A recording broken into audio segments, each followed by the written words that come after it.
Marc Marquez a retrouvé un niveau très intéressant cette saison, mais pas encore au niveau d'un Jorge Martin ou Pecco Bagnaia. Il se bat régulièrement pour le podium, mais toujours pas de victoire pour le pilote espagnol. Ça s'explique évidemment par une GP23 un peu moins performante que la GP24 de Bagnaia et Martin. Mais apparemment pas que. On se souvient tous de ses multiples opérations au bras gauche, qui auraient même bien pu pousser Marc à arrêter sa carrière de façon précoce. Aujourd'hui, plus aucun signal concernant son bras.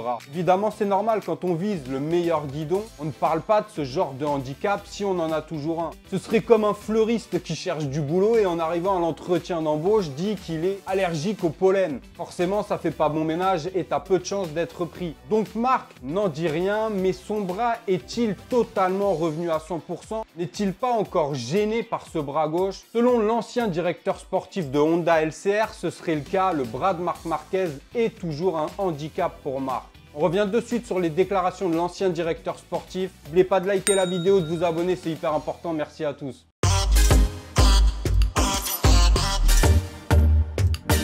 Cette saison, avec le transfert de Marc Marquez chez Gresini, évidemment, on l'a vu revenir à un niveau très intéressant, se battre pour des podiums, nous faire des remontadas incroyables, retrouver le moral, le goût du pilotage, le plaisir. Et toujours pas de victoire pour Marc Marquez, alors évidemment, il n'a pas la même moto qu'un Jorge Martin, qu'un Francesco Bagnaia, qui eux se battent véritablement pour des victoires à tous les grands prix. Pour Marc, on sent qu'il y a toujours un léger step en moins qui s'explique évidemment par sa GP23. Il a la moto de l'an dernier, pendant que Martin et Bagnaia, eux, ont le prototype de cette année qui est très bien né, qui est, on le sait tous, un peu plus performante que la GP23 de Marc Marquez. Mais personne ne se pose la question concernant le bras de Marc Marquez, où en est-il? Personne ne se pose cette question vu que Marc Marquez n'en parle jamais, donc c'est que tout doit bien aller. Mais Marc, on le sait, vise un nouveau championnat, vise le retour à la victoire et pour ça, il lui faut le meilleur guidon. Donc il faut bien comprendre que lui ne va pas se tirer une balle dans le pied en parlant d'un bras qui n'est plus à 100%, car forcément ça ferait peur aux constructeurs, aux directeurs de team. Ils hésiteraient beaucoup plus à prendre un Marc Marquez avec un handicap à son bras plutôt qu'un gars à 100%, comme peut l'être Jorge Martin. Il y en a un qui a analysé les courses de Marc Marquez, c'est l'ancien directeur sportif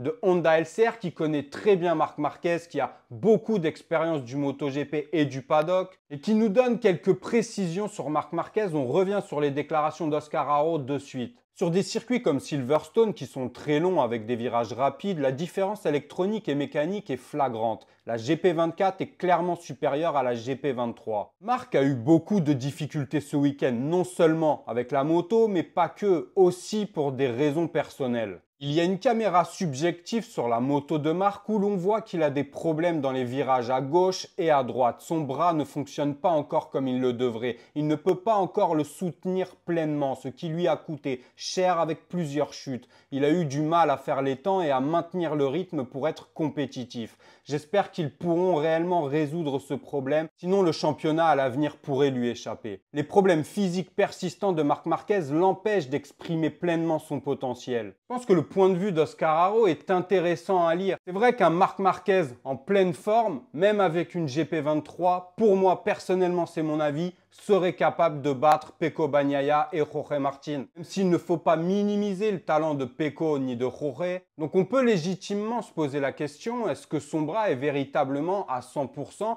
Oscar Haro nous dit que non. Alors peut-être qu'avec une moto l'an prochain au même niveau, même si son bras n'est pas totalement à 100% et l'empêche de mettre en œuvre tout son potentiel, il pourra sûrement rivaliser avec ceux qui ont la même moto que lui et gagner des courses. Mais là, avec une moto un peu moins performante et un bras qui ne te permet pas d'être à 100%, forcément, ça crée un step. Enfin bref, on verra bien sur les prochaines courses, peut-être une victoire surprise de Marc et surtout la saison prochaine quand il aura la même moto que Pecco. Donnez-moi votre avis sur les déclarations d'Oscar Haro. Pensez-vous que Marc Marquez est encore pénalisé par son bras ou plus du tout? En attendant, on se retrouve dès mercredi pour une prochaine vidéo. Les gars, aujourd'hui c'est mon anniversaire, je compte sur vous en commentaire. À mercredi sur Vincent IGP. Prenez soin de vous, de vos proches. Ciao!